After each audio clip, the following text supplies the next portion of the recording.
बात करूंगी भारत की और आपको मैं बताऊं कि जी भारतीय फौज यानी भारतीय सेना, पाकिस्तान आर्मी और इंडियन आर्मी के दरमियान लाइन ऑफ कंट्रोल जो है उसका कृष्णा घाटी सेक्टर है, वहां पर शदीद तरीन फायरिंग हुई है। ये बात ठीक थी कि इंडिया ने उनको नुकसान पहुंचाया। पाकिस्तान की सरजमीन से एलओसी के पूंछ सेक्टर के मकाम पर इंडिया के अंदर इन्फिल्ट्रेशन अटेम्प्ट किया गया है। इंडिया में दाखिल होने की दहशतगर्दों ने कोशिश की है। एलओसी पर मारा गया आतंकी जैश का है। आज आईएसआई की एक और गलीज तरीन हरकत और उसके सबूत लेकर हाजिर हुआ हूं। जी हां, पाकिस्तान की साइड से इन्होंने दाखिल होने की कोशिश की और इवन इंडियन आर्मी ने अनाउंस किया है कि जो इंट्रूडर है यानी कि जो घुसपैठिया है वो यहां पर ये इनकी तरफ से बाज़ाब्ता तौर पर बताया जा रहा है कि वो मारा गया है। जब को किसी नई जनरेशन को पता ही नहीं था कि हमारे 90,000 फौजी सरेंडर कर गए थे। कई जैश ए मोहम्मद और कई दूसरे लंबे चौड़े इनके नाम है, लश्कर जंगवी और पता नहीं क्या क्या।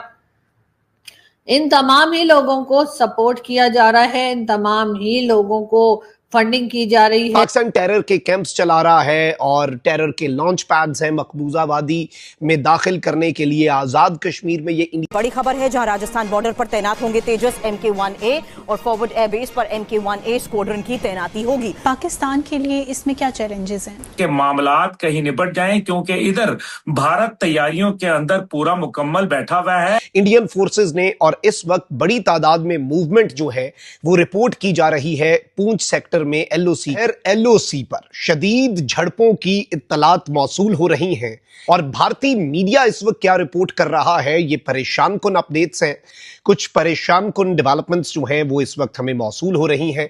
पाक भारत एलओसी पर इस वक्त तशवीशनाक खबरों के हवाले से क्या दावा हो रहा है, ये तमाम तर चीजें जो हैं वो आपके सामने रखनी है।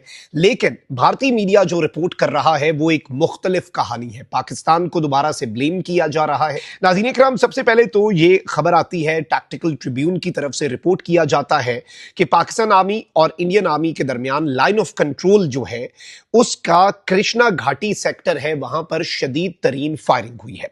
लेकिन पहले एनडीटीवी की यह खबर है, infiltration attempt foiled along LOC in Jammu and Kashmir Poonch. Indian army ने यह अनाउंस किया है, ऑफिशियल स्टेटमेंट दी है कि पाकिस्तान की सरजमीन से एलओसी के पूंछ सेक्टर के मकाम पर इंडिया के अंदर इन्फिल्ट्रेशन अटेम्प्ट किया गया है। इंडिया में दाखिल होने की दहशतगर्दों ने कोशिश की है और कि पाकिस्तान टेरर के कैंप्स चला रहा है और टेरर के लॉन्च पैड्स हैं मकबूजा वादी में दाखिल करने के लिए। आजाद कश्मीर में और अब ये कह रहे हैं कि पाकिस्तान की साइड से इन्होंने दाखिल होने की कोशिश की और इवन इंडियन आर्मी ने अनाउंस किया है कि जो इंट्रूडर है यानी कि जो घुसपैठिया है वो यहां पर ये इनकी तरफ से बाज़ाब्ता तौर पर बताया जा रहा है कि वो मारा गया है। अच्छा, फिर इसके साथ ही साथ इस वक्त भारतीय मीडिया के ऊपर सबसे बड़ी खबर ही ये बना के पेश की जा रही है, तो इस मुद्दे को समझना भी जरूरी है। इंडिया टुडे कहता है कि major infiltration bid foiled along the LOC, यानी कि एक बहुत बड़ा इन्फिल्ट्रेशन का अटेम्प्ट था जो कि हमने फॉइल कर दिया है, जो कि हमने नाकाम बना दिया है इंडियन फोर्सेस ने। और इस वक्त बड़ी तादाद में मूवमेंट जो है वो रिपोर्ट की जा रही है पूंछ सेक्टर में LOC के करीब।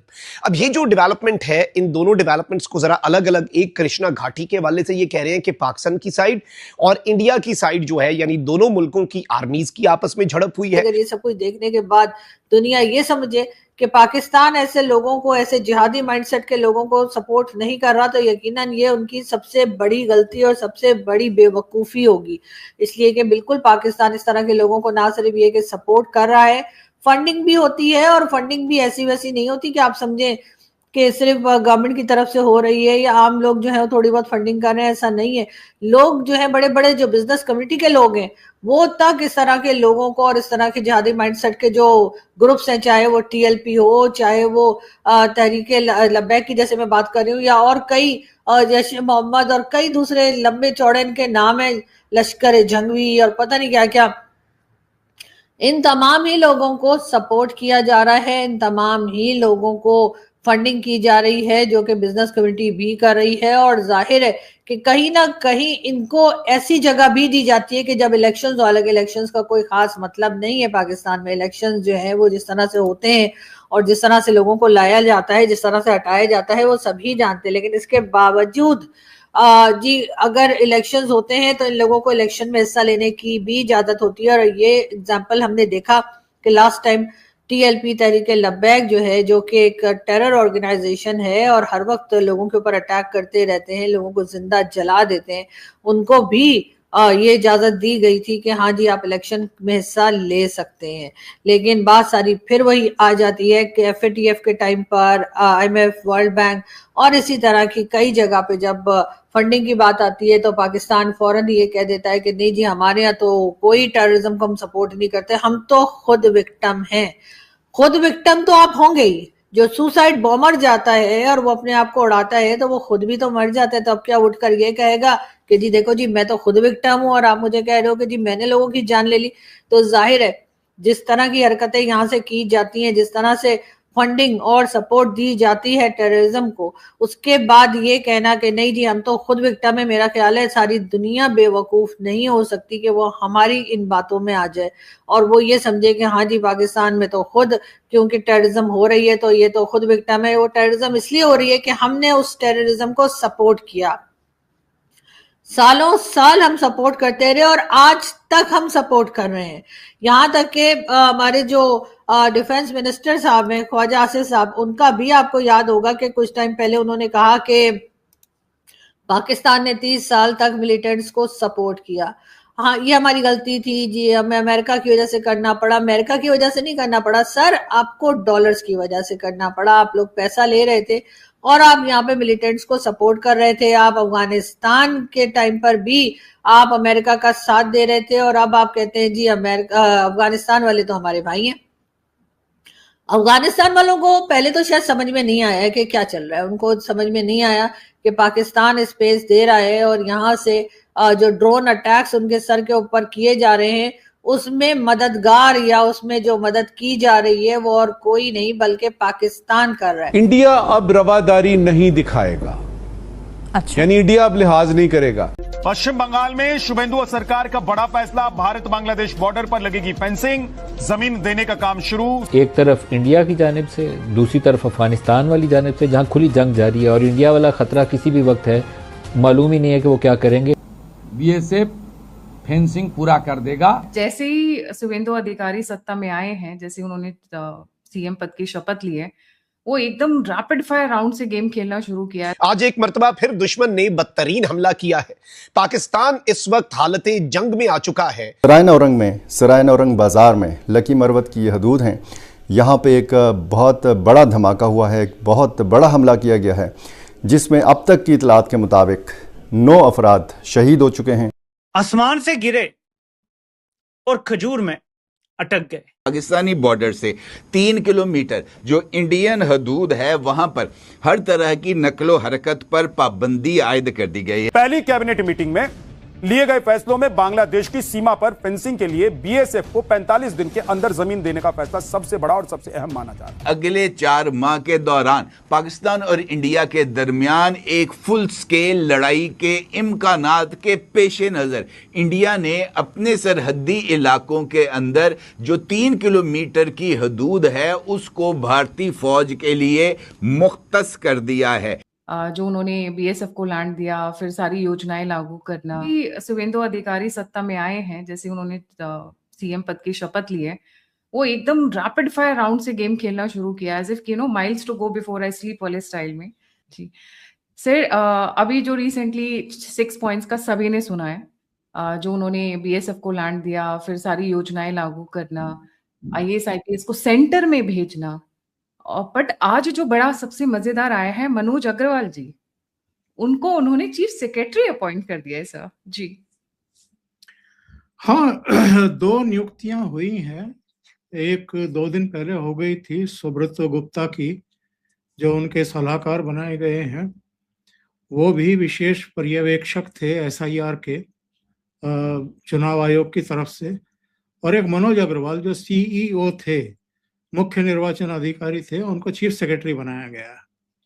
तो इसमें कुछ आश्चर्य की बात नहीं है। जो काबिल अफसर होते हैं और जिन्होंने परफॉर्म करके दिखाया है, क्योंकि पश्चिम बंगाल में एसआईआर को सिरे तक चढ़ाना ये कोई आसान टास्क था नहीं। जिस तरीके से कदम दर कदम ममता बनर्जी से लेकर के और उनके तमाम जो ब्रिगेड के लोग थे, कल्याण घोष, महुआ मोइत्रा, अभिषेक बनर्जी, लगभग रोजाना ही तो अटैक कर रहे थे मुख्य चुनाव आयुक्त पर। और ये लोग सुप्रीम कोर्ट तक पहुंचे। ममता बनर्जी सुप्रीम कोर्ट में एक काला शॉल ओढ़ करके खड़ी हो गई, सीजेआई से बहस कर रही थी। तो किसी भी अधिकारी के लिए ये बिल्कुल इजी नहीं था। सराय नौरंग बाजार में लकी मरवत की ये हदूद हैं। यहाँ पे एक बहुत बड़ा धमाका हुआ है, एक बहुत बड़ा हमला किया गया है, जिसमें अब तक की इतलात के मुताबिक 9 अफराद शहीद हो चुके हैं और 23 अफराद इनमें ज़ख्मी हुए हैं। मेरे पास शुहदा के नामों की पूरी लिस्ट है और ज़ख्मियों के नामों की पूरी लिस्ट है, मैं आपको वो भी बताऊंगा। और इस वाक़े की तफसील ये है कि ये वाक़या जो हुआ ये लकी मरवत के बाज़ार में हुआ और ये तकरीबन 10:25 का वक्त था, सुबह 12 मई 2026। और आज आपको पता है मंगल का दिन है। बन्नू के एक अफसोसनाक हमले के बाद अब लकी मरवत को निशाना बनाया गया है। रीजन है बन्नू, यानी बन्नू डिवीज़न का ही ये इलाका है और ये सराय नौरंग जो है बन्नू से 26-27 किलोमीटर दूर वाक़या है। और ये लकी मरवत के शहर से ये जो सराय नौरंग का कस्बा है ये तकरीबन 37 या 38 किलोमीटर जो है ये दूर है। लकी मरवत की अगर आप मकामी सियासत के हवाले से बात करें, यहाँ पर मुख्तलिफ़ सियासी जमातों का वोट बैंक मौजूद है। और जब ये धमाका हो रहा था तो उस वक्त पूरा जोबन पे था, पूरा यानी ज़बरदस्त किस्म का रश था बाज़ार के अंदर। और बताया जाता है कि टारगेट वर्दी थी, यानी पुलिस एहलकार थे, और वो पुलिस एहलकार जो ज़ेब तन किए हुए थे ट्रैफिक पुलिस की वर्दी को। और इसमें मैं आपको पहले बताऊं ज़ख्मियों के जो मेरे पास नाम है। खबर यह है कि भारत ने पाकिस्तान से मुत्तसिल बॉर्डर, खासतौर पर राजस्थान बॉर्डर पर सेक्शन 163 नाफिज कर दिया है और इस सेक्शन के तहत पाकिस्तान से मुत्तसिल भारतीय इलाकों में जनाब रात का कर्फ्यू नाफिज कर दिया गया है और पाकिस्तानी बॉर्डर से 3 किलोमीटर जो इंडियन हदूद है वहां पर हर तरह की नकलो हरकत पर पाबंदी आयद कर दी गई है। ये पाबंदियां न सिर्फ राजस्थान से मुत्तसिल बॉर्डर बल्कि पाकिस्तानी पंजाब से साथ जो मुत्तसिल सरहद, वर्किंग बाउंड्री और लाइन ऑफ कंट्रोल पर भी नाफिजुल अमल होंगी।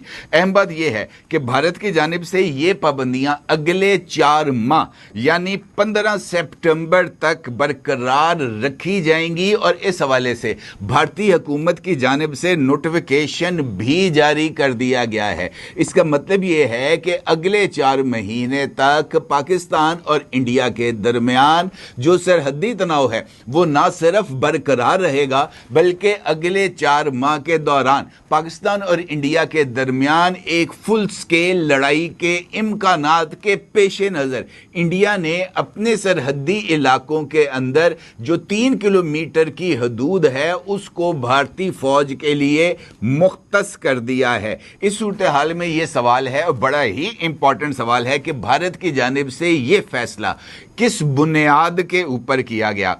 पाकिस्तानी नेटवर्क्स, खासतौर पर मोबाइल नेटवर्क्स और ये जो दीगर सिग्नल्स हैं जो कि बॉर्डर एरिया के इर्द गिर्द मूव करते हैं, ये जो कम्युनिकेशन सिग्नल्स हैं इसको जैम करने के लिए जो जैमिंग डिवाइसेस को एक्टिवेट करने का ऑर्डर है वो क्यों दिया गया है। भारत की जंगी तैयारियां अब इस वक्त किस लेवल पर